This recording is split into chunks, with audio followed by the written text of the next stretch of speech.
Bienvenue, salut. Connais-tu le salut? Que ceux qui vivent avec pas d'argent. Hello, so welcome to the second part of SENSORICA Friday recording. We're going to talk about impact economy and what does it mean for SENSORICA. So I was there, so I communicated with you through emails and stuff like that, but now we're going to go into the details. So if you want to have questions, what we spoke about, we can refer to some videos that I know they're online. I can also explain you what was discussed and so on. And the main I think my main goal here is to put SENSORICA into a larger perspective. Okay, see what came out of that informs us about our work. Okay, why is what we do so important. Tammy was here before. Tammy was at the summit. I thought she was going to contribute. Let's see where she. Okay.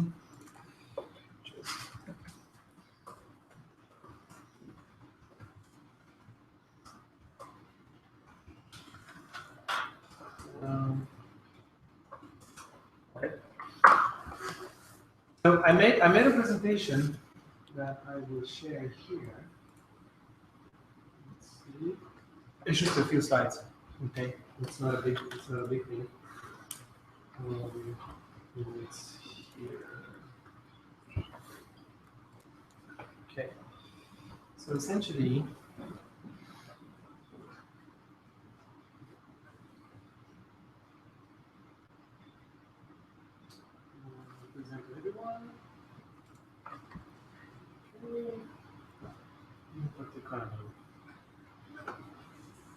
Okay. So I will put this online, and you have this, and you have a link here that goes to a page on SENSORICA website where you have some videos and other links that you can explore. This is the ambience for the working group. So mainly we were there to figure out the model for citizen media. Citizen media is an organization that tries to implement peer-to-peer practices for community work and projects that have a commercial application as well. So it is made out of two main structures. Okay, there is a co-op that acts as a trust unit and interfaces with investors, and then there is a network of media producers, citizen media producers, and these two are linked together, part of the same group of people, but they're two different organizations. And then you have projects. Can be SENSORICA projects, can be community projects, can be any project. You can lump them into a sort of a cloud of projects. So CM Citizen Media is a organization that coordinates distributed media production. What, sorry? Distributed media production. What media? Distributed media production. Distributed. Peer-to-peer media production. And it's a center of coordination for media production. Okay, I don't know if you know 99% Media. So it's an organization in Montreal that was created at Occupy Montreal. It's a citizen media organization. They go on the street. It's just a bunch of people that coordinate online for the logistics. Something happens today. Okay, here's my camera. Dump the pictures here. Here's this. Here's that. Here's So they share resources and they coordinate their action. They go together. They take the footage.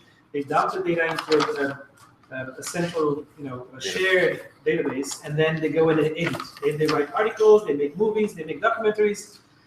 They made award-winning documentaries. So that's one example of how you organize citizen media, right? How you create a SENSORICA for media. That's what it is, right? SENSORICA produces hardware, they produce media. So the citizen media within this ecosystem is what marketing and advertising traditionally is for companies.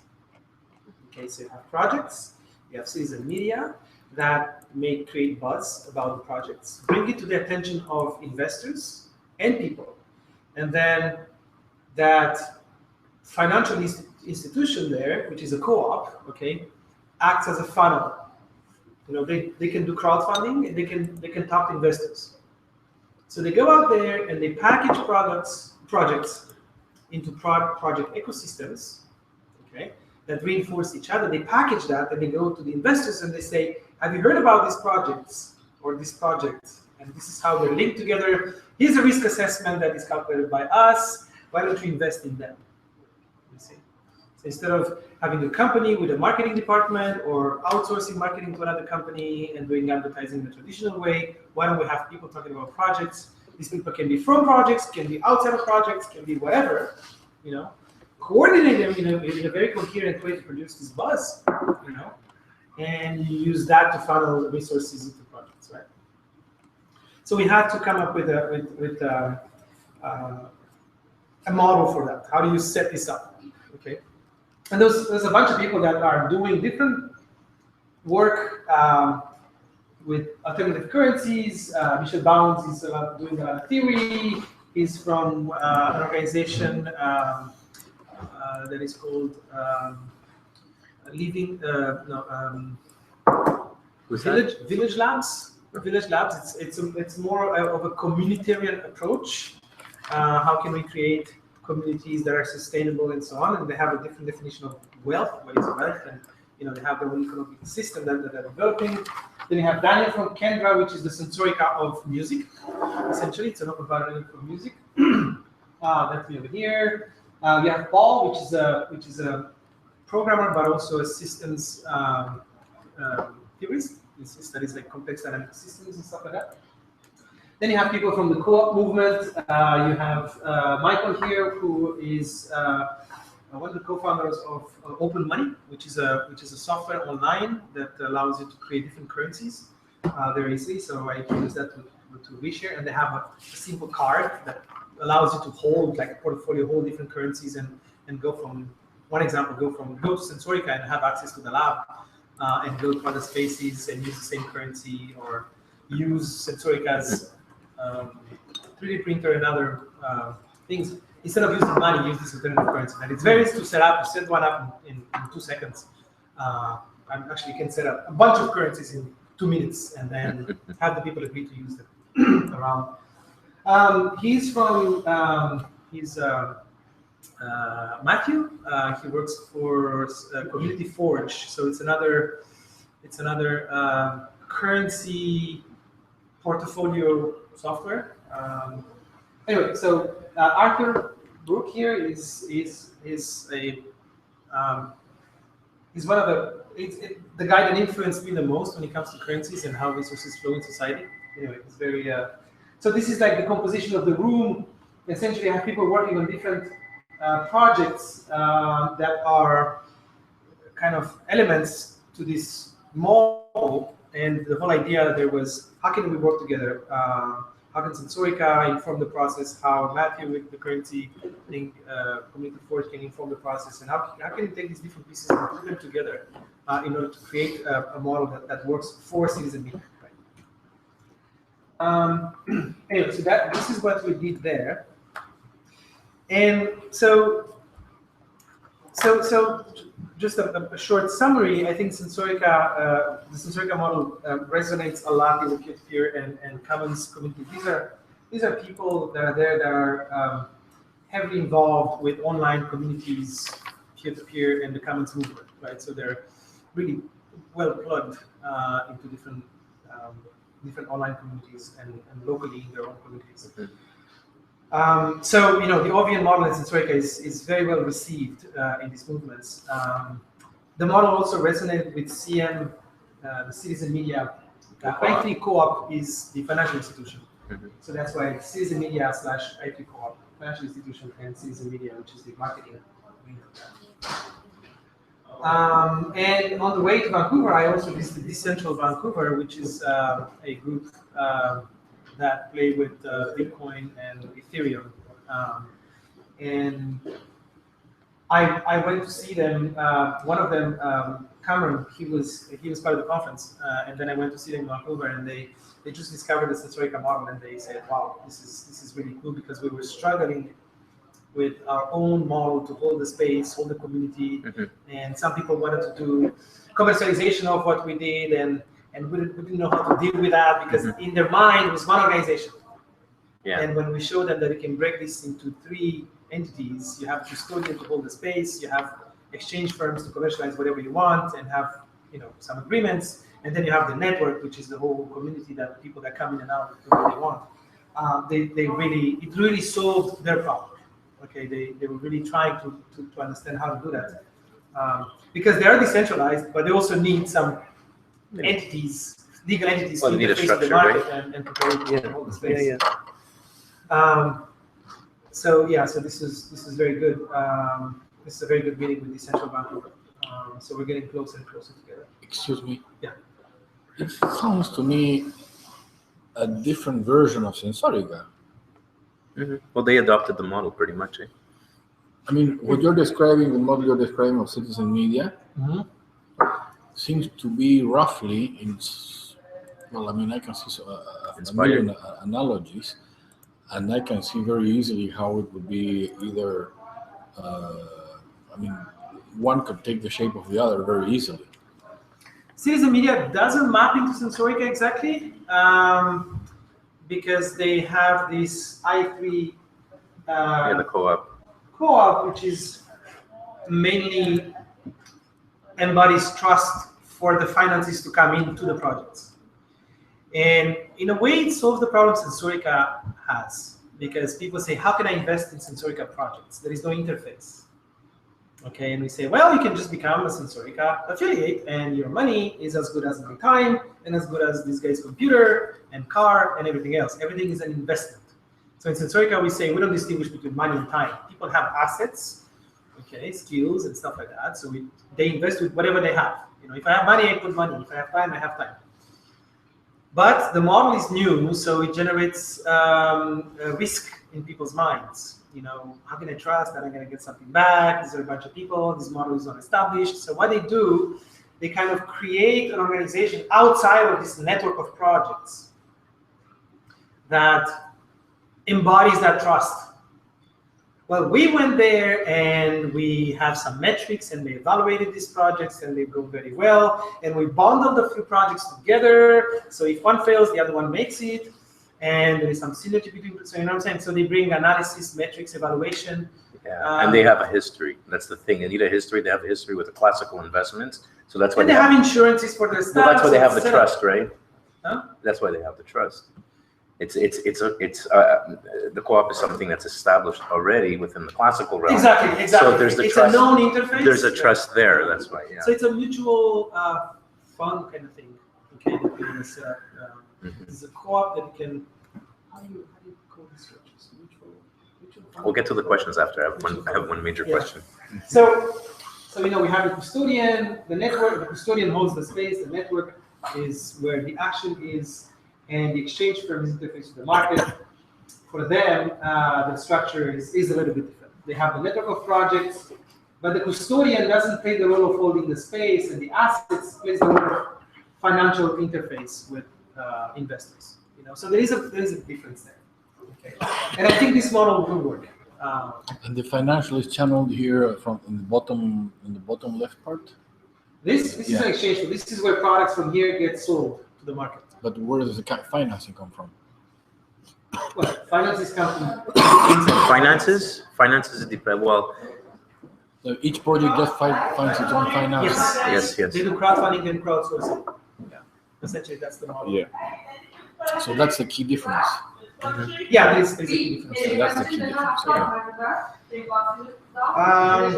Okay, so now I'm gonna make a little parenthesis here to talk about Sensorica and our struggle to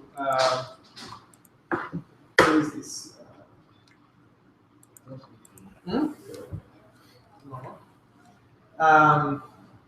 So why we're doing what we're doing is to grow this network, and we've been talking about the tipping point since last spring. Okay, I think we're gathering more and more potential.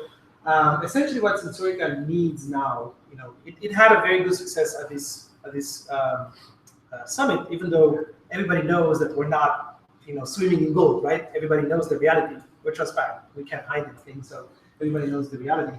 And what do we need to, so our work can sustain ourselves? I think we still need one first big success story that will send a message out there that Product. Yeah. people can survive out of this model. And we now have like 2 projects that can have this big splash. One of them is the breeding game project. Okay. Breeding game project. This is the project that Fabio brought in. Okay. I don't know if you know about this project. It has a lot of social value around it. It's not a money maker. We're not making a product to make money. We're creating social value, and that can make us splash because we're doing that, social value, but also we can fund the development, and the funding for development can go as high as a few hundreds of thousands of dollars, depending how many people will respond to that and how good of a job we do to do it, right? I mean, you can see projects, Kickstarter or Indiegogo that do much less than that, and they go over their target, a lot. So who knows? The other project is more a product project, something that sells. That also has a lot of social value around it. Okay, it's with what Jim likes to call the precision agriculture in a pot. Is that right? Precision agriculture in a pot. So this has been put on the back burner. Or in your backyard. For a few months now, because we've been working on the PV project, which is a project for a university that was paid. So people shifted to something that was immediate, that had immediate monetary reward, and so this got pushed on the back burner. It's a project with a lot of potential. Essentially, what it is it's a completely autonomous flower pot that has a moisture sensor that generates its own light. If there's not enough light, it gets the moisture from the air, so you never have to water it. So what's interesting is, okay, that's the gimmick. Okay, that's the sort of sexy product that you can sell. Here's a magic pot you never have to water, and you can put it in the dark and it still survives. But essentially, it's the crowdfunding campaign would be what gets the rest of the project up and running. Yes. So what's behind the project? What's behind the project? Yeah, it's sensors and automated systems that can run a garden. And more, and bigger installations too. Yeah. Or a farm or a greenhouse, or yeah. So this is like a very compact version of a fully automated greenhouse. With data collection too. With data collection, With plugged data into the collection. internet, you can watch it on your cell phone and stuff like that. This has a potential of $500,000 in Kickstarter from other projects that we saw. So we need a big success story. Huh? These 2 projects, do you see as open source projects? There was a bit of a difficulty. Okay, how do we do it open source, but create something that's polished, that people would want to put in their living room, right? So how do we handle the different? How do we brand this thing, right? So our idea was basically you have 3 versions of it. You have the hacker version, which is just like probably the moisture sensor, because they can't make that at home. Okay, with the plans and whatever, they could 3D print their parts, whatever. That's the hacker version. There's a do-it-yourself version where you ship all the parts and they make it. They load up the code, the Arduino, everything, whatever. And then you have the manufactured version, which is for everybody, basically. But the plans are out there. But you know that Yes. with Michel, one of the biggest projects of Michel this summer was Box 21, where they have taken Yes. specifically this type of project because they were open source, they were making a difference for sustainable development. Yes. I followed it pretty much. I actually sent them a picture and a link of our project, but it was too late to attend. Yeah. Is there somebody who doesn't speak French? I'm from Wisconsin. I'm from Vancouver. Okay. Yeah, they're not there, but they're going to consume it for sure. Yeah, they're going to consume it. Because it would be ideal if people can express themselves in their own language. I mean, I'm sure that you would like to speak in French. Tant qu'ils sont pas là.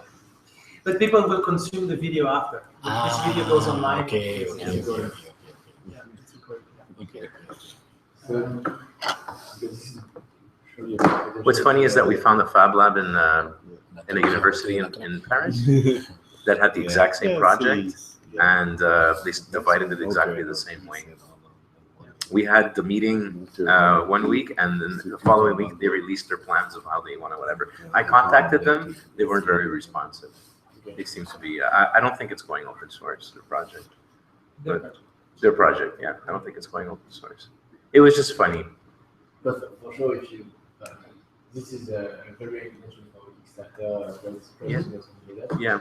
But if you do it open source, you have less. You have more visibility, and That's why. Sure. That's why you have the three. That's why you have the three. But what do you mean by open? What do you mean by open? The plans are open. I'll show it to you another time. because all the things need to be with Michel for 21 projects. Because at the end, the projects are sold, but proposed to territories and municipalities, cities, etc. Okay. So they are used, and this is open source. It's not very cheap. So still have to pay it. But Wait. What's cheap? I don't exactly know. In 2 weeks, we will know because the people will come here and they will. They'll come here. Yeah, they're coming here. Yeah, I know. Yeah. In 2 weeks, they will make a conference about What has emerged from there? Yeah, cool. For real. I can't wait to see that. Okay. And, So go on with the presentation. Yeah, just go on because I want you guys to ask questions. Okay, so this is what Sensorica, we're working hard to generate that first success story, and I think every project needs a big success story in order to have people feel. I just want to put the emphasis on success story. You mean by on the project level? Yes, on the project. Yes. Yeah, we do have other success stories, but Yeah. there's always the question: can you guys leave off your activity in Sensorica? How many people drop their jobs? Well, you have in the past. There's been a lot of money that's gone through it. Sensorica. Yes. It's It's just always grants for research. You know what I'm saying? yeah, exactly. Yeah. But now it's time to. Yeah. Like have a splash, have a Kickstarter splash. Yeah, for Something sure. like that. That would be nice. Okay, so back to the presentation there. So as we were talking and struggling with each other, and trying to understand how to fit our little parts in this model, what came out of this interaction was that actually we're building a web of flows, an internet of flows. Okay? And how can I say this? I mean, on the technical level, on the. So, an internet of flows is an internet. An internet of flows is an internet that allows stuff to flow freely, not to be trapped into a server.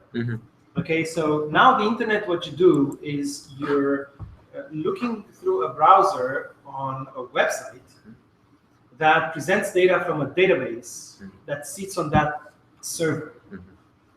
And the problem is that databases don't talk to each other, so data can't really flow. Data is stuck there. Okay, so when you are on Facebook, you are on Facebook's cloud. When you're on Google, you're on Google's cloud. When you're on Sensorica's, infrastructure, you're on Google's cloud again, or somewhere else. Well, it takes human interaction to transfer something to make the two databases talk, right? Or two institutions talk. Yes, and now let's go to the physical world. If you go to academic institutions, right? You walk into a lab and they have equipment that they use once every 2 months. Okay, that equipment is stuck there. Why? Because there is no mechanism to share. Okay, now we are building shareable objects like Car2Go. Car2Go. It's a car that is designed to flow. It's what I'm saying. It's a car that by design is to be shared. Meaning that you can geolocate it, you can find it. Whatever that car is, you can find it. You can jump inside and move it to another location. Somebody else will jump in and move it to another location. That's a car that flows, you see? Your car is not meant to flow. Your car is attached to you, wife and kids, maybe. It can flow within your house. So take that concept of sharing objects, okay, and put them to microscopes or anything that can be shared. Okay, So what you have is the sharing economy that kind of frees things, but they're still locked into a corporation. A car to go belongs to a company. The car flows around in a city. Yeah. Okay, so it has been freed, but it's still like locked into a car. Okay, it's still owned by a company. Well, the web of flows or the internet of flows allows things just to flow more freely. Like cars can flow and tools can flow. You have the sharing economy and you just put it on steroids because now your infrastructure allows you to have stuff that jumps from Montreal to some other city and then it goes to Europe. And let's say you have a hammer that is plugged into a blockchain type of thing, and a blockchain, like blockchain. Well, let's say you have something like let's say you have a laptop computer. Well, I'll get into that. I'll elaborate on what you're saying after. Okay. Go on. So let's say you have a computer that owns itself because and it has a smart contract associated, and it's on a platform like Ethereum, and it can order parts whenever he knows the battery is finished. It can order parts for itself, and people that use it, they pay the use. Now this computer can go from one person to another. Today can be in Montreal, and tomorrow can be in China somewhere. Somebody using it. You see, but what allows these things to flow? Well, it's a new type of internet that allows things to be hooked up to that infrastructure, to be followed, to be found, followed, used, paid for, maintained. You know what I'm saying? Yeah. So it requires a different web infrastructure, right? So it occurred to us that this is what we're building, okay? An internet of flows. And then you talk about internet of flows. Flow. And then the next thing that comes to mind is a post-monetary society. Now, I heard that a lot in my life, and I heard it from people that, you can see as, oh, they're hippies, they don't know what they're talking about, let's go into this community and forget about money and just go there and grow chickens and somehow, that's something that it can't scale. I don't think you can scale that. But when I heard it there, okay, it's a different ballgame. And this is how this is going to look like, okay? This is not a utopian post-monetary society. This is something that is here.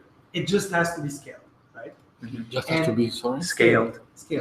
And that is scaled by this new internet. Traduction en français. We talk about the Internet of Things, we talk about... He's just wondering about scale. To scale. How do you scale? What do you scale? Scale means agrandir. Scale. Okay. Democratize it, scale it, spread it, like university, make it universal. Okay, spread it. Yeah. You spread it, yeah. Okay. So that scaling, okay, is allowed by this new infrastructure. We talk about the Internet of Things, we talk about the Internet of the web, the social web, the web of social relations. Okay, this is a web of flows. It's a different architecture that allows machines to talk to each other in a very, very different way. But it doesn't only allow machines to talk. That's the work I've been studying the last 2 weeks. But I'll let you finish your presentation. So post-monetary society doesn't mean a society without money. What we observe today, and the plenty of examples I'm going to give some, is that money is going to be pushed away. Money is a form of currency, monetary currency, that it's a symbolic system that allows resources to flow in society according to certain rules. Okay, it's a solution to the question: if we make stuff together, okay, within contexts of a corporation or a co-op or within the government or whatever type of institution, if we cooperate together to create stuff and create a surplus, how can we redistribute that surplus into a society? Okay, that's the most fundamental question. We make this together as a nation. How do we redistribute it to all the individuals in the nation? And the monetary system is a symbolic system that kind of brings a solution to that, a very simplistic solution to that. Okay, well, the idea here is that there's different types of currencies that emerge today that replace the monetary currency to organize flows in society. Okay. One example, okay? Let's say Céline Dion goes to a restaurant one day, okay? If she eats in this restaurant... She owns a few, right? Yeah, I know, yes. But let's say she comes... She owns this one, yeah. So if she... she can eat for a song. So if she goes to a restaurant, okay, do you think the owner is going to make her pay? No. I don't think so. Probably what he's going to say is, let me take a picture with you and put it on a wall or put it on my Facebook page. You just have to sing a song.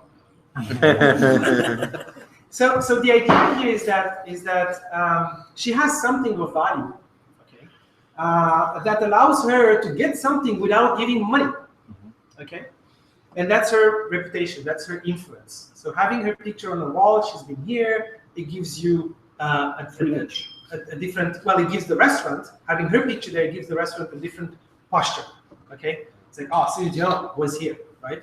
Putting that on Facebook, you know, who knows? Next week you're gonna get flooded with people because they also want to eat there. Why she was there, you know what I'm saying? Some people want to go.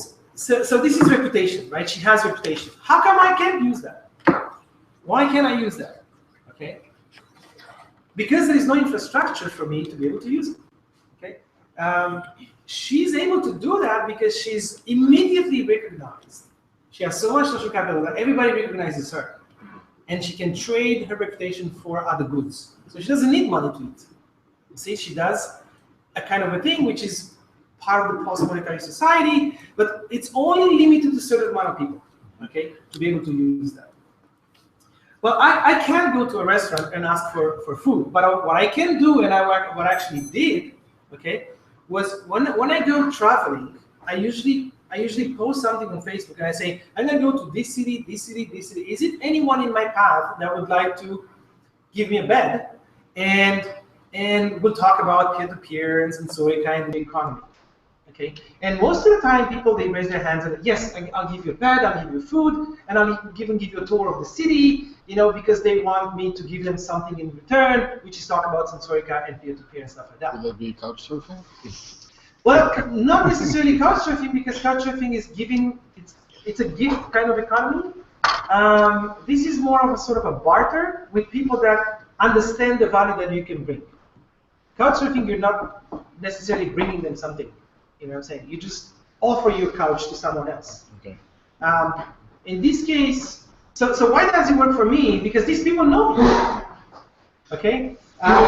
Because I do have something to trade. These people know me. But it's again a very small context. So Celine Dion's model works for us, you know, if we do have a network and some sort of influence and reputation or some knowledge to offer. The same thing happens with me, with rides and with meals. People say, listen, I'll take you out to lunch if you just listen to me about my garden and give me your feedback.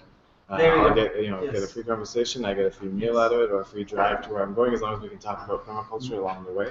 Yes. But yeah, it's an easier way to kind of put that in a box, though. So we are using this post-monetary economy, but yeah, in a way that, you know, it's a very confined space where we can operate in the post-monetary economy, right? Post and pre. And it's very informal, right? So it's very informal. Here's another example. Now, this guy for real was about to go to jail for feeding homeless people. Yes. Huh? Okay? Yeah. In Florida. What? In Florida. Yeah. Yes, you got it. What? So Because now, he didn't have the bathroom on the street. Can you? I didn't hear. He was giving food to the people. yes, And he didn't have a bathroom to the people Yes. to pee after. That's why he was going to jail. yes. But what I want to surface here, okay, which is an extreme case. So this is this guy that goes around, okay, and feeds people. So he's contributing to society, okay. Now, not only the monetary system is not able to capture his social contribution and reward him with something, but the system punishes him. So that's an extreme case, okay. But what if this guy, okay, if you look in Quebec, okay, there is a formal recognition of état naturel, people who help old people to stay home and take care of them. So this état naturel, these people are formally recognized by the government as being part of a support structure, of a social support structure. And they're incentivized to do that. Okay? The government gives them a bit of money, yes, some services. Credit from income tax credit. Income tax credit. This guy is not recognized by the system. I find this horrible. The what? I find this horrendous. Because if what you're proposing as an ideal, I find it horrible. Horrible. Wait, let me finish. And then we can demolish it. Okay, so the government of Quebec, there's a discrepancy here. So the government here recognizes these individuals as part of the social support structure, and there are incentives for them. Okay, there is no alternative currency that recognizes that. Okay, but they're recognized officially. Okay, they have a role that is recognized by the government. Well, there is no currency that exists to capture these guys' role in the social support structure system. Okay, he does a lot of help. Not only it's not recognized, he's not recognized, but he's also punished for what he's doing, right? Now, so here's the idea. Okay, the main idea here is that the post-monetary society means that it's a society where instead of just having one currency, which is the monetary currency, we have ways to earn reputation. We have ways to show that we create tangible resources for our community, for our country. There are ways to show that we have some knowledge to share or some wisdom to share, etc. And that would go into a wallet that would hold all these symbolic systems that allow us to get access to stuff. And when you see that happening, you see that the money will become just one form of currency that will help you get stuff and services. Okay? So this guy, for example, he can have a wallet like that, and next time he goes to get a massage because he's an old man, well, he could use his currency for having done something good in the community, okay, to get that massage that is given probably for, let's say, from a governmental healthcare clinic. Okay, just give him a free massage because he's actually taking away work from your back by him alone giving people help. He's part of the support structure. Why don't you give him something for free? Okay, because he doesn't have a wallet. Okay, well, you can probably go on Facebook and see that this guy has this. How much time is spent on Facebook to understand this guy's role in society, and a restaurant to say, okay, I'll give you a free meal because your Facebook profile shows that you really have an impact. You can use your, but that's not a fast way to do it, because in society transactions must happen. But for that to work, all those currencies have to be interchangeable. There has to be not necessarily. Because how's McDonald's going to pay for the cost for the food that he gave because of the reputation? Well, here's how. I mean, because it has to come full circle. Right? Okay, no, here's how. Right? Here's how. So now, if you do have a wallet like that, okay, I'm going to McDonald's and I say, listen, I'm going to pay with my reputation currency.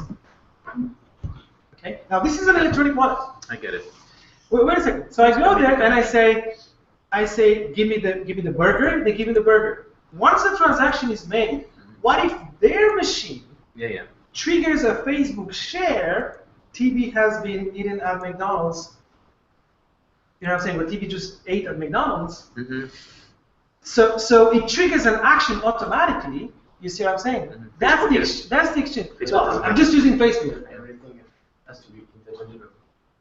You know that if you pay with your reputation, you have points of reputation. You know that the Big Mac is this amount of reputation, that the full trio is this amount of reputation. So at the end, if you start talking about things from all of your property, that's exactly what created the money. We created the money because we wanted to know how much good was this amount of your table. It doesn't necessarily have to be quantifiable. I mean, you can decide at a restaurant owner say, okay, I'm gonna offer you a meal if your cloud score is that high, and the arrangement of the exchange. I, as an owner, decide how high. I think the problem of this old guy is not that he's doing just because in his society his work is not recognized. If his work would be recognized, he would just earn some money from the. Yeah, but he's saying the currency allows that. The currency allows it because his friends. I mean, everybody recognized somebody's work in doing good for feeding the poor. There's no society where feeding the poor is bad. No, in this country, it's because Well, I don't think the people believe that. That's just a systemic problem. You know, they have laws for bathrooms, and all of a sudden these guys. No, it's not true. No. The bathroom is the way that they were able to stop him. The reason why they want to stop him is because of the societal pressures. You don't want the hobos. You want the hobos out of order. Yeah. So as you say, Leave it it's illegal to feed them.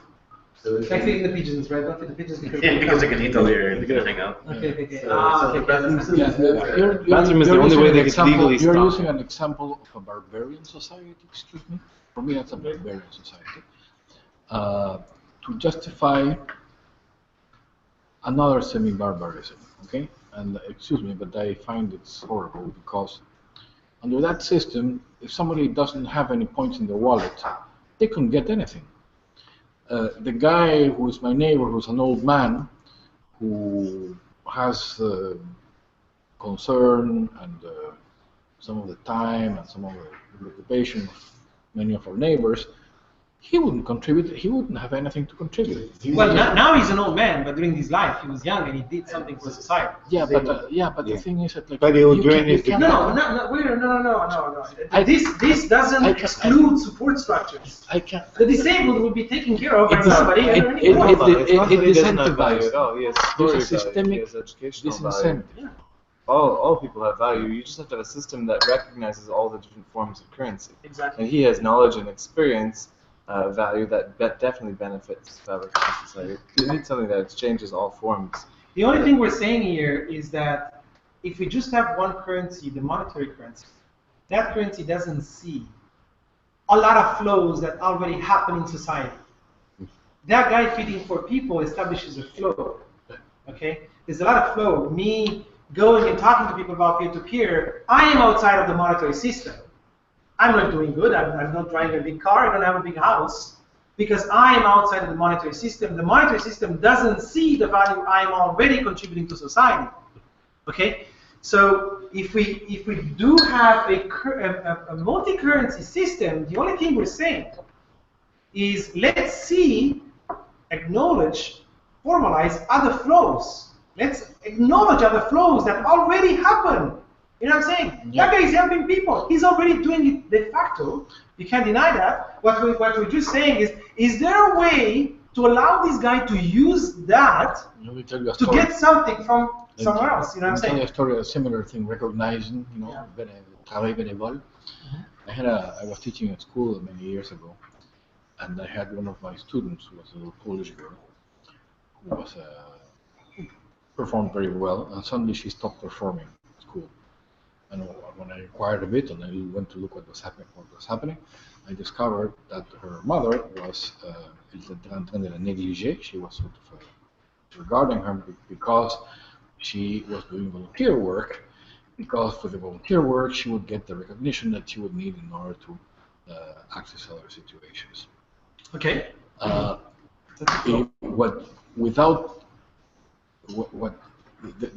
There is horrendous unintended consequence to this kind of system, which is to put an incentive for something which didn't used to have an incentive, and thereby eliminates many of these things that happen without an incentive.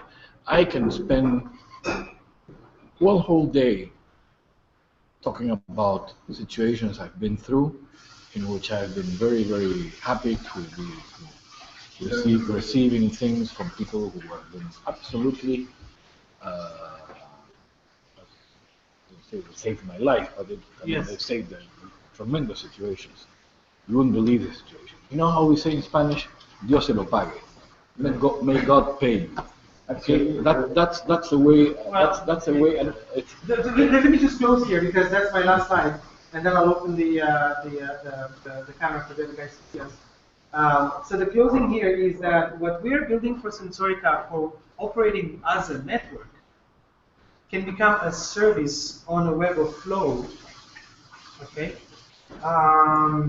that allows everyone to make transparent their contributions to society in different ways.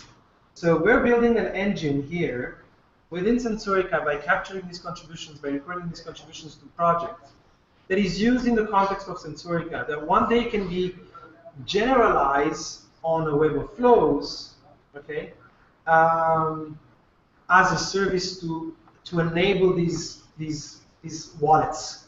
You see what I'm saying? These wallets of multiple currencies. So I'm going to close with that. Okay, this is just to realize that what we are designing here and using a smaller context, it's a tool that can be used tomorrow on a global scale as a service. Okay, I'm just going to end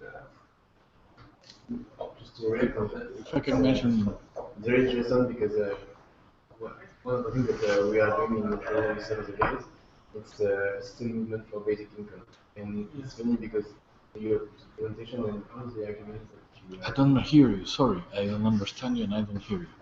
Well, one of the other things I do in Montreal because the guys is a citizen movement for basic income in Quebec. And this presentation and the arguments that TB has spoken, that's shared with us, is typically the kind of arguments which goes in the direction of basic income. So it's very, very easy. It's an amount of money that you give to everyone for their basic needs. So they don't need an incentive. I know so much about basic income that there's a paper new on the internet on that precise issue.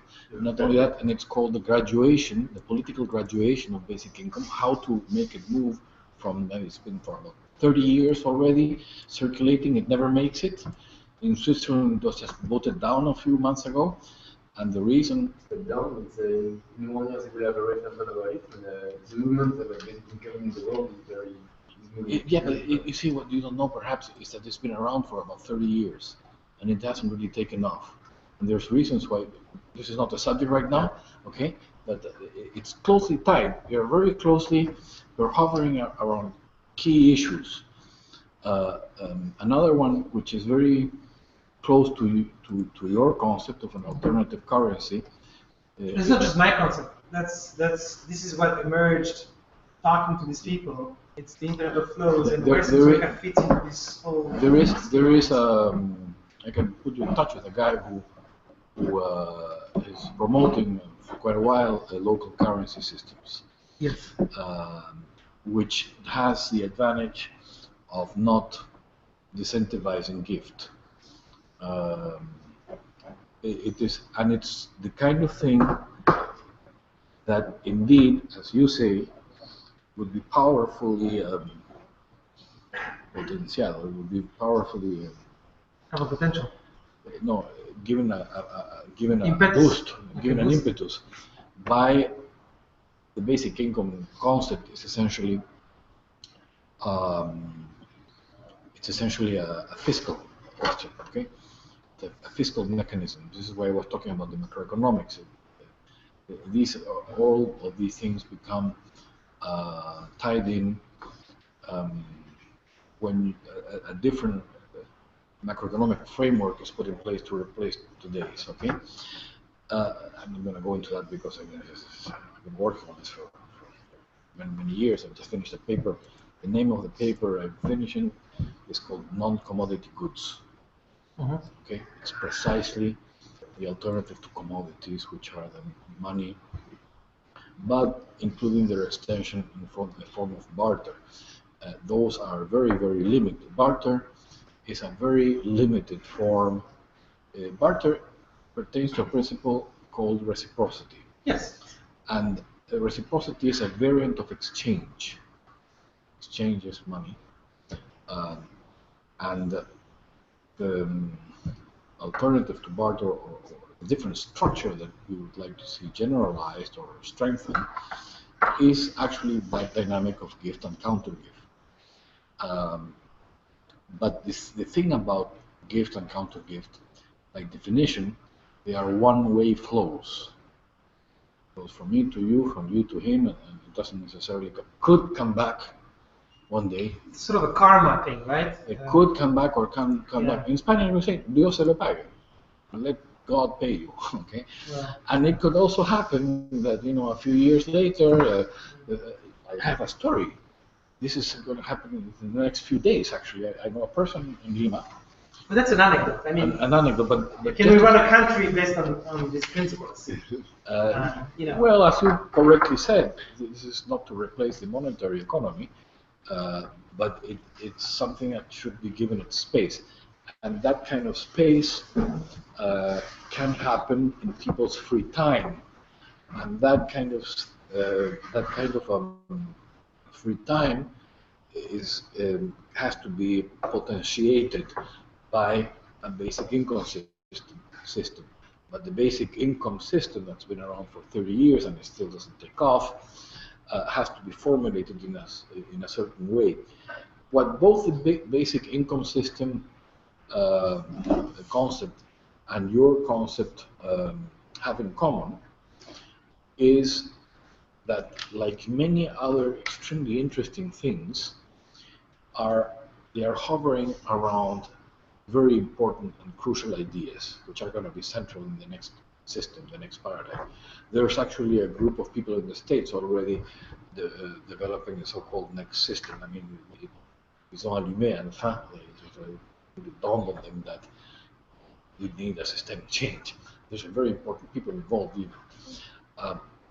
But nobody has actually quite caught the structure of what these basic organizing principles. I don't think it's a structure anybody is going to be able to capture and emerge. I think it's going to emerge on its own, and I think it's going to be a people-centered structure for once.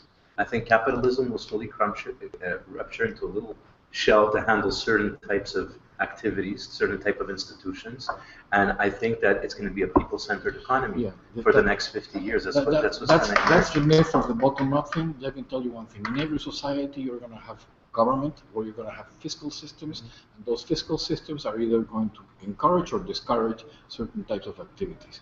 And if you don't put another system in place, the kinds of activities that we would like to see, they're just... Well, here we're talking about different currencies that we are creating. We're talking reality here. The difference 30 years ago, you mentioned utopia, you mentioned hippies. The difference 30, 40 years ago, okay, with protests and this is, nobody was proposing solutions. There was people writing solutions, spending their time and thinking about them. But this is like big systems thing, you know, big system solutions, like let's implement another big system. Yeah. And the only way to do it is to do a sort of a Bolshevik revolution. And kill the king I just want to show where we're getting at right now. Okay? This is a 40 years ago, all these movements were hippie movements, right? There were movements with no money. Nobody was proposing ideas. There's good music that came out of it, whatever. Neither are they today. The Occupy movement did not propose anything. It was a big problem. It was a big reproach. But you know what? The thing is, what people don't understand is that we need a totally top-down system in order. Let me finish my sentence. Without a top-down system, which means fiscal policy and macroeconomic policy, it is impossible to have the bottom-up kind of activity that okay. Let's speak. Hold on. Let me just finish my idea of this.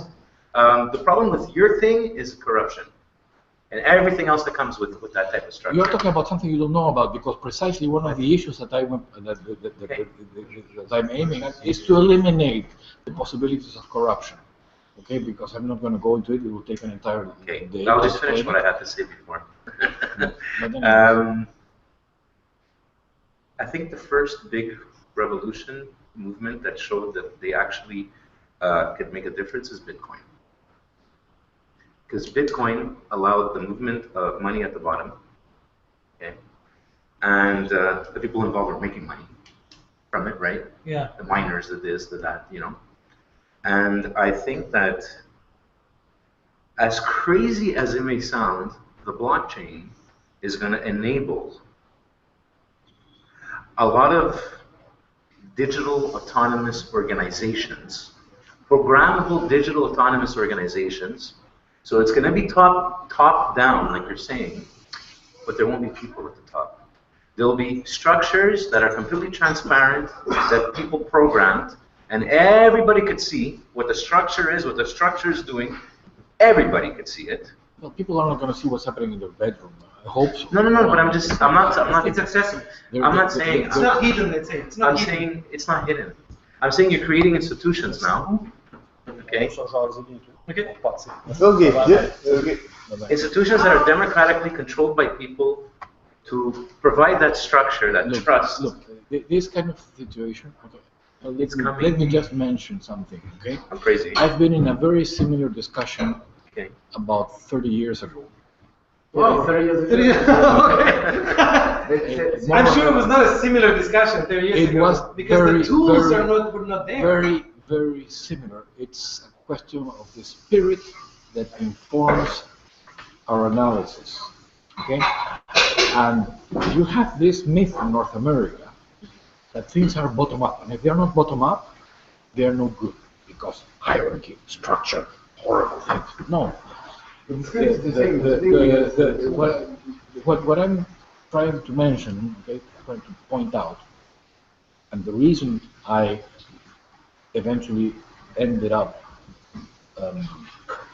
thinking about these things is precisely because I came up with an architectural concept, okay, which could facilitate through people's self-help, through the share economy, through all these sort of interesting things that actually design principles. that actually I can talk about this for one whole day another, and I am going to be talking about this one whole day a lot of this architect in Peru because I'm invited to go and give a conference on the issue.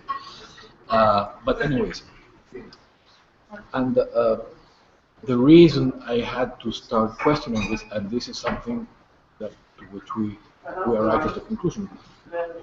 With the bureaucracy, CMHC, the Canadian Housing Ministry, is that the structure, the institutional and policy structure, made the kind of project that I was postulating, that economically was very simple, very attractive, it would cut costs dramatically, socially it was even more interesting, aesthetically it was even more interesting. The problem was not that. The problem was not micro. The problem is that all the rules in place made it so difficult that every single architect in Europe that had tried the similar idea from the 1950s until the 1960s, 70s, every single one of them crashed into the bureaucracy that thwarted them. The concept disappeared. Okay? So and that was because the institutional structure is key. This is what I was saying earlier. This is not something that it probably is beyond any of us to think of what today can be challenged because today we have the tools to have it. Yesterday we haven't the tools to be self-organized really. You cannot have Sorry? We didn't have the tools to be self-organized. Yeah, now we do. No, look, in Peru, excuse me, in Peru, people have built their houses through self-organized housing. There are entire cities that have been built self-organized without having the tools that you imagine are necessary. They have won international competitions. I mean, the poor, okay, the illiterate, the people that you but look... It's not the same self-organized. Let me ask you, did But somebody... it was self-organization. Oh yeah, did somebody lead them? Sorry? You see what self-organization could do? Miracles. Wonderful things. Yeah. Why do you need the structure there? I'll tell you why. You just need the direction from the inside. I will tell you why. Why? You just said it yourself. Let me finish. You said they built beautiful things. Yeah, but let me finish my story. Okay. Thanks to the Peruvian military government. Okay. You know why? Because the Peruvian military government funded them. They gave them the land, and they made a basic urban layout. Okay. Very sort of simple, open source government. Okay, this was an open system in which people could come in and build their own space, but they needed that framework. Without that framework, it was impossible. And all it took was the military government, very top down. Okay, but what they didn't try to meddle in how people should organize their lives. No, you organize however you want. Here's the land, very important, and here is the basic sort of urban layout, because you have to sort of have something like that. And people couldn't come out with that by themselves. having a layout proposed by and emerge as a consensus in the community? Because perhaps they could, but in practice they couldn't, because it's just infinitely more complicated. What happens is, the reason it's a top-down thing is because it saves huge amounts of. There's a place for everything. This is what I'm saying. Okay? Yeah. You cannot sort of bar and have anathema on top-down something. No. The spirit of anathema, which is to excommunicate as irrelevant whatever idea is the opposite of yours, because you see it as an antagonist as opposed to a complement.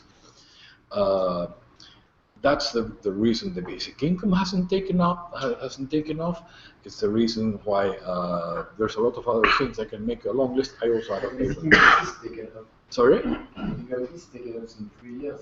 There is coming back. It's 10 countries. You have strong discussion about it. Yeah, but the thing, you still have, like like most people, their first objection, is their first question. You know what it is? Money for nothing? No. And it's a very well-funded objection, but it's an objection that has a solution. There's an answer for it. And you know what? There's another group of people pushing something totally different, which is a solution to the basic income problem. And the basic income solution is it's the mirror opposite of people promoting land value taxation. I mean, this is another question. But you put those two together, and you get the organizing concept that could take off like that. But the reason they don't is because we have two movements that don't talk to each other, don't know about each other, and they both anathemize the people within their movement that are postulating a specific variant, which is precisely the one that would allow it to take off and take politically acceptable form. We're going to give some space to talk to the other people, because you're a skeptic, but you can't dominate the discussion. I'm taking up much space. Sure. Skeptics are good. You know what I'm saying? It's good to bring these ideas, but also we have to hear from other people to see what they can bring positive to the discussion, right? Or negative. Skeptic in another way, right? It depends on what we are talking about, because I think it's kind of recognizing what everyone can bring to the stage is very good. Just recognizing what everybody can bring to the stage is a very good idea. I'm not sure that this system can take example of the whole society. The system is very good for making projects and being in a shareable environment. Yeah. For instance, in a city like Montreal, if you are an entrepreneur, you need somewhere to work with your computer in a calm space. You need another place to prototype and use hardware devices, etc. So you need to go to be in different environments. So it's very good to have this kind of currency that you can change. You can do. Okay. So why can't you apply it to the entire world? The entire world is that you need, as he said, you have to do something to win the currency. And, I am kind of supporter of basic income, because it's with this type of project, you don't have to do anything to receive this basic income. It's a right. It's just a right. So you can do anything, and the bet is that on the long term, as you say, bills will repay you, and will repay you. Basic income is about 35 years old as a concept, you know. Yeah, I knew that, but in 30 years, nobody has. But the discussion has switched to other subjects. But I think it's very related to local things. It would be very difficult to put it on a national. So let's say. I think what we're talking about here, what emerged from this, which is an internet of flows with different symbolic systems to organize these flows, call it different currencies. Okay, It doesn't exclude the idea of basic income. What we're trying to say here is that having just one currency, the monetary currency, blinds the entire economy to a lot of other flows that already happen. So yes, you can have your basic income, but you're going to use the same bloody currency. Is the economy going to see me doing good, or an artist, or somebody helping the poor, or somebody donating? His concept supports yours. You see what I'm saying? Listen, you see what I'm saying? So basic income is a totally different discussion. It's like, what do you do when you have a monetary currency in place? How do you distribute? Okay, you can say, let's make the system very meritocratic, or let's make castes, and some people have money, some people don't, or let's make it a basic income. What I'm talking about is, let's introduce other symbolic systems, so that the system becomes aware of other types of flows that already happen, because as long as the monetary currency introduces injustice, because, oh, you only do that if I pay you money, as long as that happens, the other tyranny happens. Millions of people doing good in society and not being recognized by the economic system. What about the other tyranny? You see what I'm saying? Look, we are all for the same purpose, but I think we have different goals that lead to that purpose. And the reason is because there's often not enough understanding of this. His concept of basic income is very important. If it could be well framed, it's very,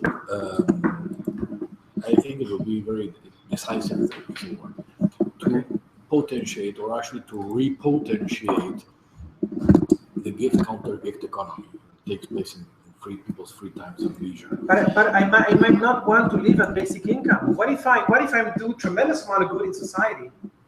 No. Okay, and the monetary system doesn't see that. But the only thing, I only have basic income in your system. You know what I'm saying? No, the basic income. What if I do tremendous amount of good? The economic system doesn't capture that. I only live at a minimum basic income. You see what I'm saying? Because the system doesn't capture the value that I create. There's some misunderstanding. So I'm just living at that basic income. I think that maybe I'm worth more than that. You know what I'm saying? Maybe I am worth more than that. And why should I live at a basic income when the salesman that plays with money, okay, he lives at a different level from me? Because the system sees what it does. The system is aware of his economic activity. You're not seeing the use of his concept. The basic income is just to stop thinking about living better than the other one, etc. So it's a different way of seeing. Yes, I understand. So it's just giving time to people that want to do good, and they are good to drink water and have vegetables. That's it. Yeah. So just to finish with this basic income, it's a completely different subject. It's a very strong debate, but just the only thing that I'm afraid of with this system of different currency is, from my understanding of the money, of currencies, is exactly the beginning of money was we all had different resources, and we were exchanging our resources. Yes. And at one point, we found it more easy to find a common value, a common resource. We choose gold, and gold became money, but we choose one resource to have the same value for all the things we share. It's just that. So I'm just afraid that this type of a new system of currencies, multiple currencies, is just a way to recreate different, an old way of doing, in which we had all our resources that we wanted to track. And maybe in 100 years, all these resources and all these currencies will have their value in one central currency, which maybe will not be dollars, but will be the same, maybe Bitcoin or something like that. Okay.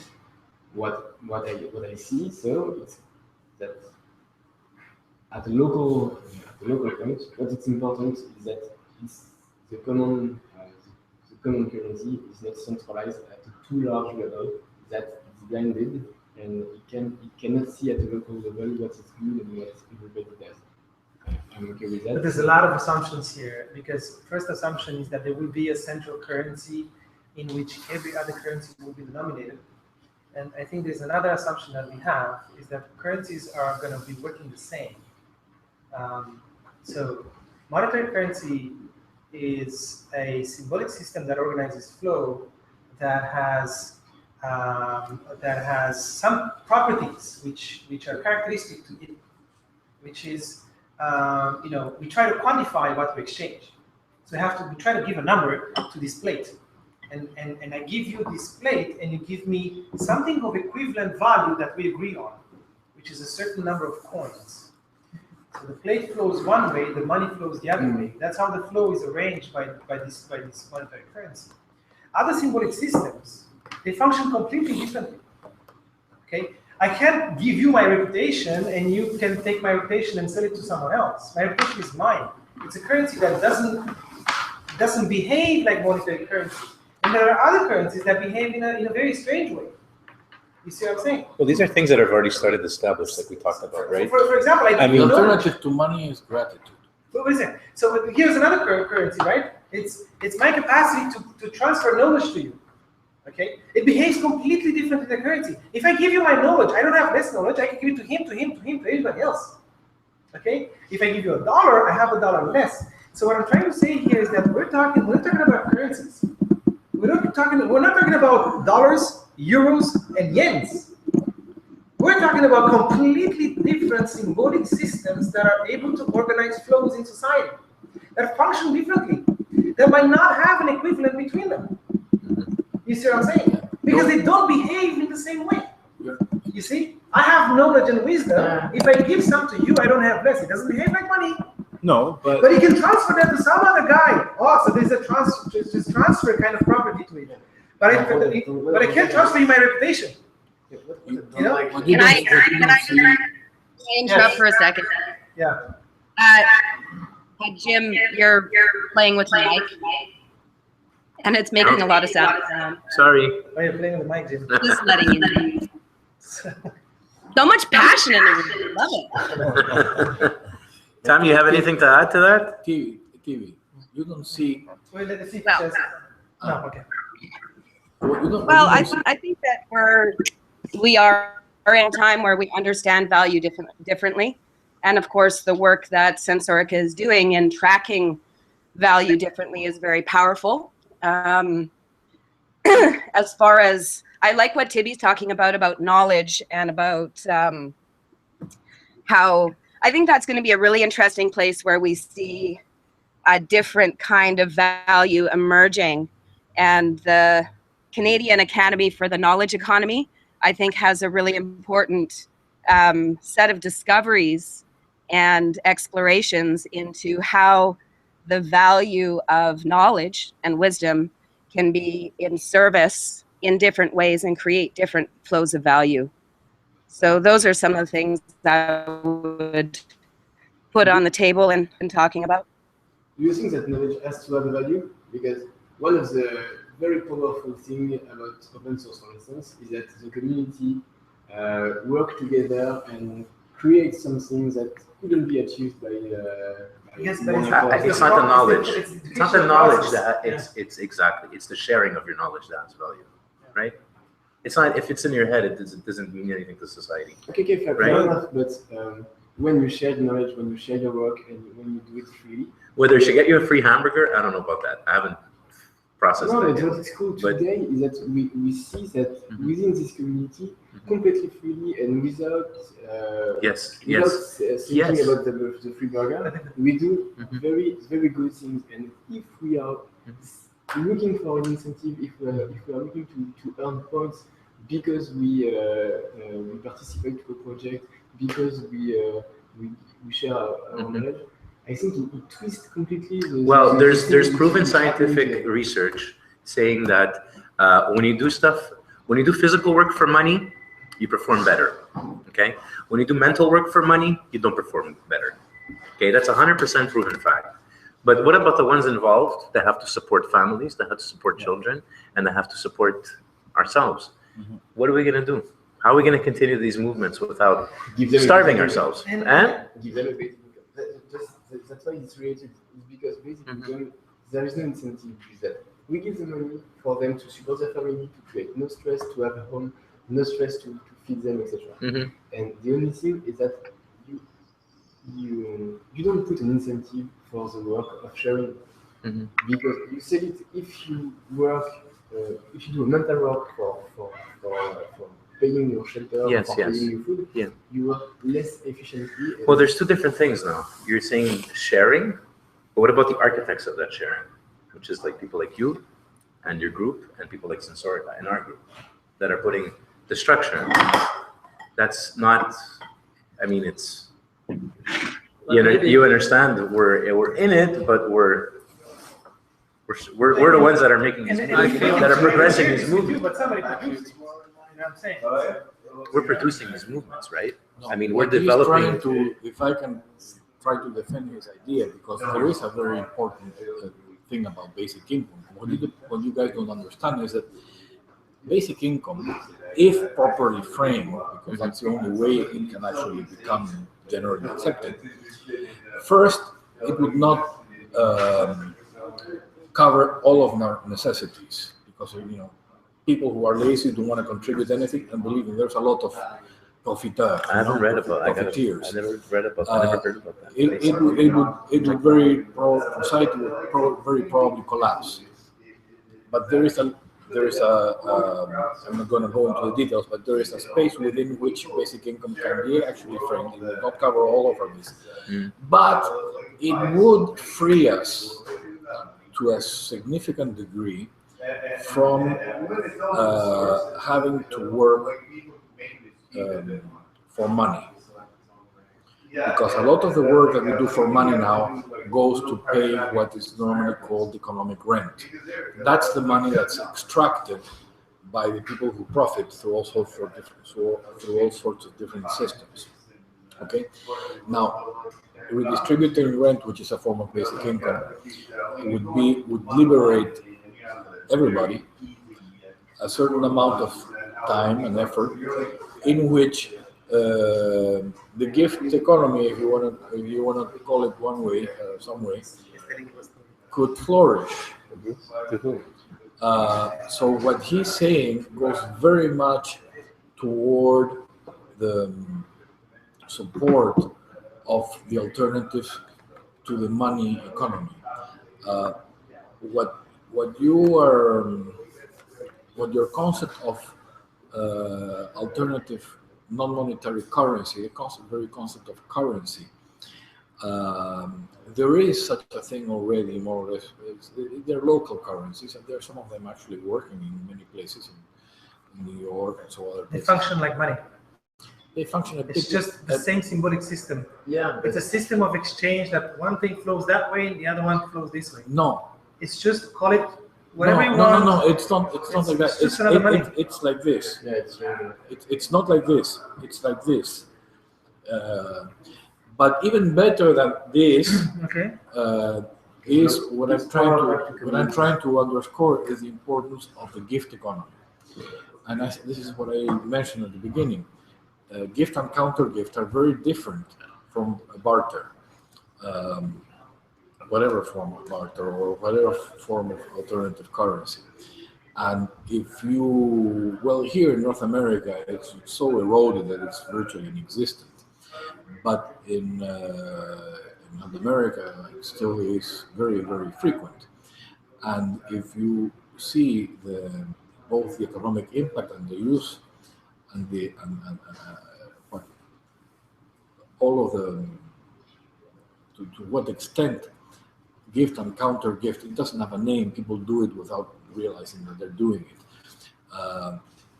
It is really what makes a society very vital in many ways. I mean, none of us would be alive today or working or functioning if we hadn't received from our mothers over the first years of our lives.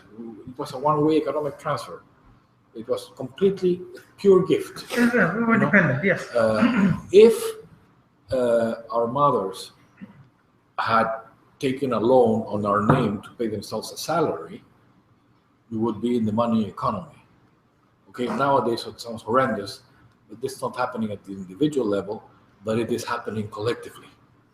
Because in many ways, what people are doing is through the state, doing what it would be kind of shocking to do at an individual level. But you see, that's the whole point, is that if we see the reach of gift and counter gift, it is essential to life. And it's true that it's not recognized, and it's true that it has to be, that it should be recognized. But what that leads to eventually is to essentially a macroeconomic structure that first doesn't penalize, which it does today, in order to favor the monetary economy. But it's so systematic that you would say that this is a plot to destroy the basic things about life. I mean, it's of course not a plot, but it is the unintended consequences of the obsession with money. And well, I can go on for a long time, so I won't. It depends to what granularity we decide now to track flows in society, and some flows you don't track.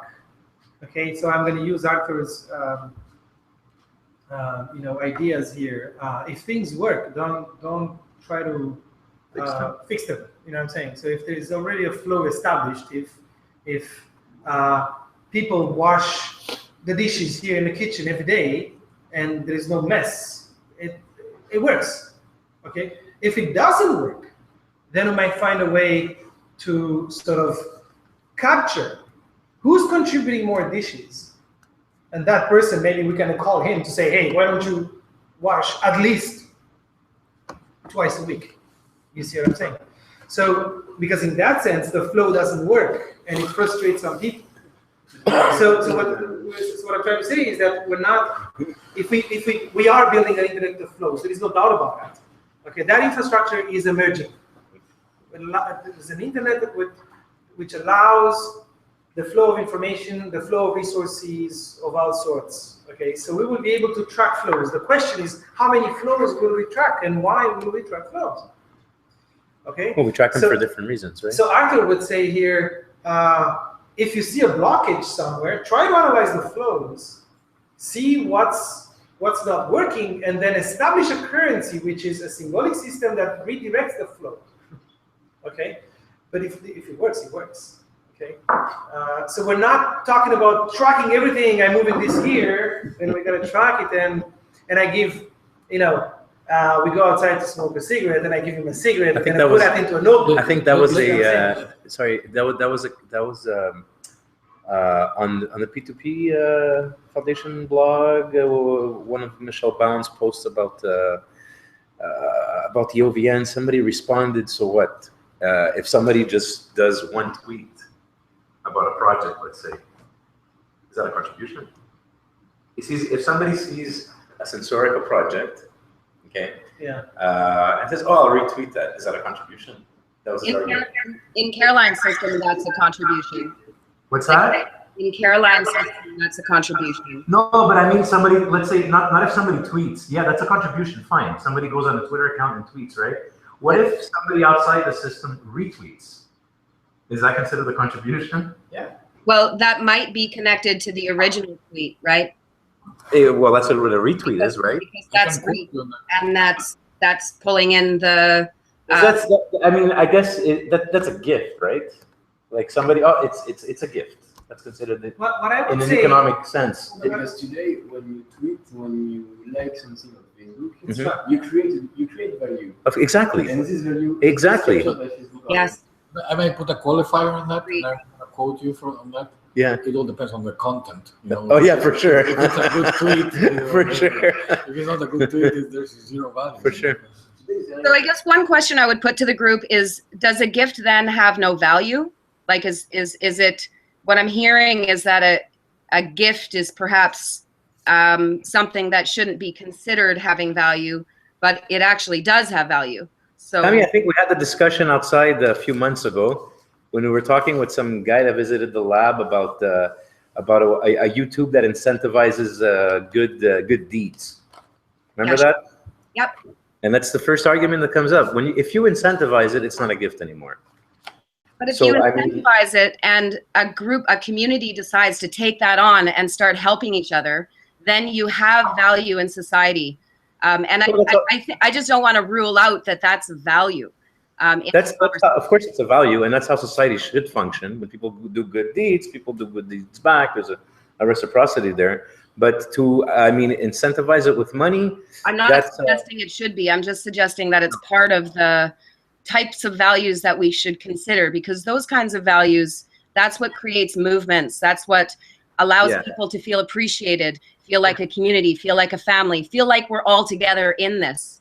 And so I guess there's a piece around when we talk about value that there are other metrics that can't necessarily be monetized and should agreed, but they are a value and we should consider that. Let me analyze. Let me use your system and I'll analyze that, because you're saying currency, but everybody in this room is thinking money. Money, yes. And you're not. Now I understand. Okay. Yeah. So let's say you're in a society. Money is a type of currency. Let's say you're in a society where a lot of people do good deeds, but they go unnoticed. Okay. What's that? Mm-hmm. I can tell you of a. No. Yeah, I think your slide, you showed it wrong. I can send you a link of a guy who did precisely that. What? This guy was a Spanish diplomat in Austria during the World War, and he saved I don't know how many thousands of Jews. But the thing about it is that he not only did it hiding from the Nazis, but he also did it hiding it from everybody else. So he deliberately didn't want to get any recognition for, I don't remember exactly what reasons, but somebody recently unearthed what this guy had done. He did the film about it, and it's amazing. This guy was like the nobility of soul of this guy. It was just amazing. I mean, if he created value, obviously he did. It was not necessarily value. I don't know if that's currency. People's lives. A gift, huh? People's lives. He saved people's lives. That's the value. Yeah, of course. But it was not. There was no currency involved. It didn't come back to him. And I mean, the only way he got recognition after he's dead. Not particularly. That's totally fine. That's totally fine. But that kind of thing. This is something which is very precious. And I have another story which is just incredible because it's going to materialize in the next few days. I know a person in Peru who was such a good woman. It's amazing that what happened to her 2 years ago. She got a letter from the lawyers. When you get a notarized letter, normally it means problems. And this letter was to inform her that she had received some land that from Nigeria? From a native community who had decided to partition it and transform it into private property. Mm-hmm. And this community simply remembered that 25 years ago she had helped them a lot without thinking of any. She was just being good with them. Mm-hmm. But they still go with an ethic of gratitude. Yes. Okay, so they remember 25 years later. Oh, Isabel, we should help her. She deserves a. You know how much is worth this land now? I think what Tibi's trying to say by currency is to $1 million. Is to establish some kind of it's not incentivized. It's some kind of metric in society where people that do deeds, like somebody that does good deeds every day. I mean, I'm talking about how come. I understand exactly what you want. Yeah, you know what I'm saying. I know exactly what you want. No. I don't think you know. Let me say it in 2 words. And it's not my words, it's Arthur Brooks' words. He reclaims the word currency into currency. We see currents. So essentially what came out of this, and that was his input, is how do we surface currents? How do we surface flows that are there? We just want to see them. We just want to, and if I want to use some of them for my good, I probably can use it. That's a better explanation. Okay, but I want to surface, make it visible for people that I'm helping poor people, and I'm developing some new economic concepts and whatever. Just see the current. You see, that's the first layer. And Sensorica's model, okay, helps to do that, because we're using it within the Sensorica context. The first application of what we do is to surface what everybody's doing, make it visible, and then we add layers on top of that. Oh, we have money. How do we split that? Okay, let's sit on a table, look at what has been done, look at the flows that we have established. Okay. Who deserves more? Who deserves less? That's our problem. We can decide in an egalitarian way, as we can decide in a very meritocratic way. Okay? So Arthur has a concept of currency that surfaces the flows that happen, you see? And internet allows that to know widely. And Sensorica comes and captures that and puts it in a wallet if you want. See what I'm saying? The only danger is to try to put it on the global society. Huh?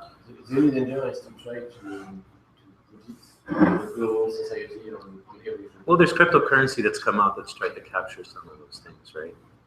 Like there's crypto or cryptocurrency. Yeah. There's what's it called? It's seeing the current. That's what's it called? What's the not Peercoin? The other one? Litecoin? No, Faircoin. Faircoin. Faircoin. Yeah. So Faircoin's one of them. So the Ethereum allows you to program any currency to do whatever you want, to capture whatever to have metadata about whatever you want, right? Yes. That's one of its functions. So if you want to create a metric for something and call it, Happy Coin or whatever, it's a tool to use for that, and then you can plug it into the web and you could use it. You have the same way you have ranks on Facebook or on YouTube or whatever. Because that's a currency. Well, every social network that we have created has created its own currency. Has potential for a currency. Facebook is your influence. How many people do you influence? Okay, that can buy a burger. If you establish a mechanism that is fast, give me my burger, and as soon as I give you a burger, I press enter, and now there is a Facebook post that you have been here and ate the burger, right? If that is automatically established. Maybe a 3D printed food burger. You know that there is a website that where people need to give themselves affection. There's a social network where people need to give themselves affection. There's a lack of affection in society. What do you gain within this network? Well, you probably get recognized as somebody that is really tuned to another human being, a sensitive individual that is tuned to another human being to know exactly what the person wants at a particular moment, to give not just affection, but a feeling of calm, or reduce the stress or whatever, or maybe make the person laugh. So you're because you have your mirror neurons tuned to other people. So this is the kind of skills and reputation that you get, and you can use that. Okay, LinkedIn gives you the professional kind of currency. It just skills it. What is technical that you know? Okay, so every social networks, they tap into a sort of individual value, and every one of these can be turned into a currency if we want.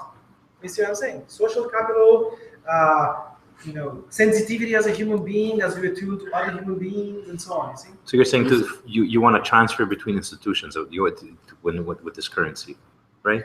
So what I'm saying is that this is already happening, guys. Yeah, of course it's happening. Social networks are hubs. It's been happening for a long time. That concentrate something within us. That surface these things. Exactly. Yeah. So this is already happening. The next step is to take that and say, why should my social capital be locked in Facebook when it can flow everywhere and have it in my wallet? That's where I agree. I own my social I say data. It's something different. I say that right now, that those things belong to Facebook. They belong to YouTube. Yes. They don't belong to you. Exactly. Now it's time. The Internet of Flow breaks these barriers and says, my social capital now is in my wallet. Now it's time to make them belong to us. That's what I think. What? What do you give it back? If you are very... but how much of it? How much of it? Tell me something. Facebook, it's not yours. It doesn't belong to Tell you. me something about Facebook. I'd like to know. I don't know. So it's already happening, guys. Yeah. We can't find it. It's there. We're just a step. We're just a step. You know what I'm saying? Now we have to make the other one. They can do whatever. Unlock these. They can do, but you don't. You can also do whatever you want. It's very difficult to remove the content you put up. No. But I mean, if I put a poem there, they can use it however they want. But can I also use it however I want? Do I use the property? No, you don't. No. Facebook works on I think Tammy wants to advertising and statistics on.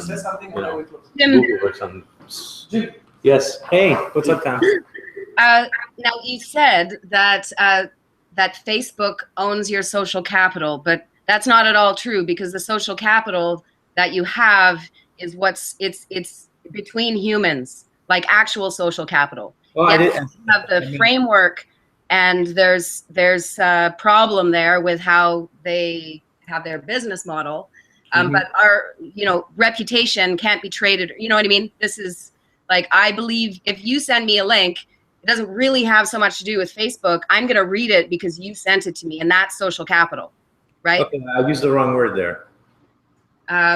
But I think that it's important for us to think of a couple of things. There's social capital, there's intellectual capital. That's the big one. I don't know if you guys are reading the text of the leaked TPP agreement that came out last week, but there's some pretty brutal stuff in there that definitely should be looked at by Sensoricans and considered for what can be read between the lines, and following the way that Varoufakis looks at things, like looks at how legislation is created. There are some loopholes that talk about that talk about things that sound good, at least on the surface, but definitely that's something that someone at Sensorica should be looking through. I've been reading it, and I'm happy to give some notes, but there's some pretty big global changes happening as it relates to what they call intellectual property, because what Sensorica is doing is so keyed into intellectual capital.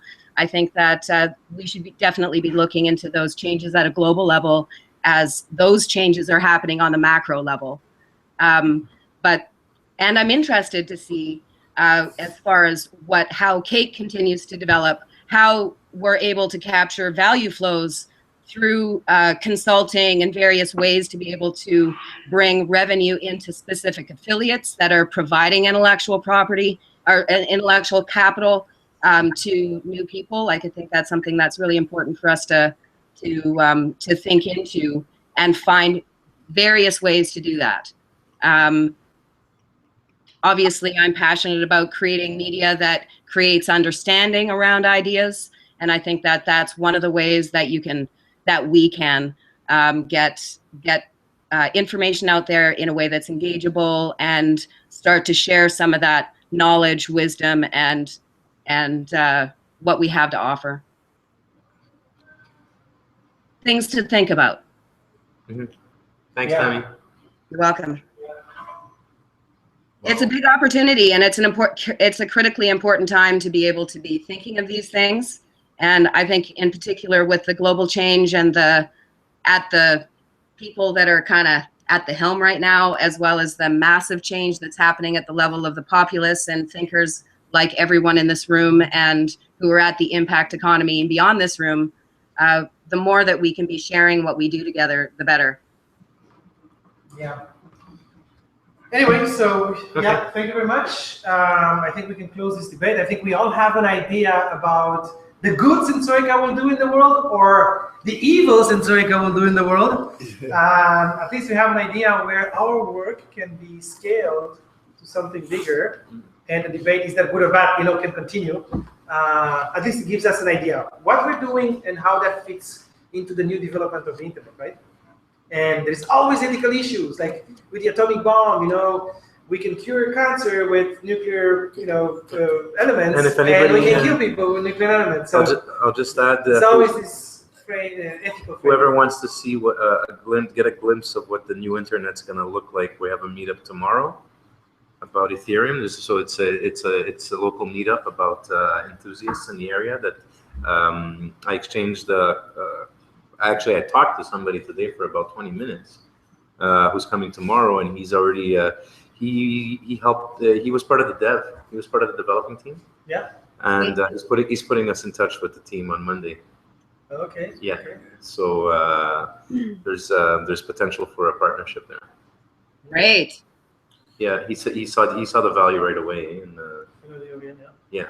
Everybody in that space sees, yeah. Yeah. One little thing about that I kept thinking about when you were talking, it's not going to be very long.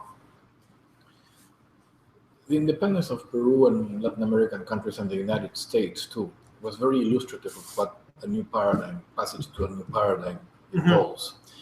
Because what happened in all of these countries is that people were trying to reform the system. George Washington was talking in January 1776, or even February, I think. He didn't talk about the British, let alone the foreign troops. He talked about the metropolitan troops. Because the concept of independence wasn't around. They were trying to reform the system. A currency that has a metrics is an extension of the money system that's attempting to reform it in a way. And what happens in all of these cases is that it doesn't really work. And this is how a new system emerges, that the new thing that doesn't really fit into the model suddenly creates something that's with a completely different structure. So this is very similar to the situation that you are sort of going around, but I mean, and you too, I mean, the basic income thing, these are things which are really important components of what's coming. And another last thing, apparently, I found out this recently, Steve Jobs, when he invented the iPad, apparently there were dozens of things very similar to the iPad. Exactly. And all he did was he just found the right formulation. And that's what caught on. So this is another element of a paradigm change. Huh? This is just marketing, isn't it? No, it wasn't just marketing. It's a combination of factors that sort of. Well, he took the product and made it look sexy. Put ergonomics on the table, like as the main thing, and luxury. You know, that's. Can I close this? Yeah. And he pushed the ease of use of the product. Thank you very much. But he didn't invent anything. He stole, actually. He still steals. The company still steals. Yeah, The development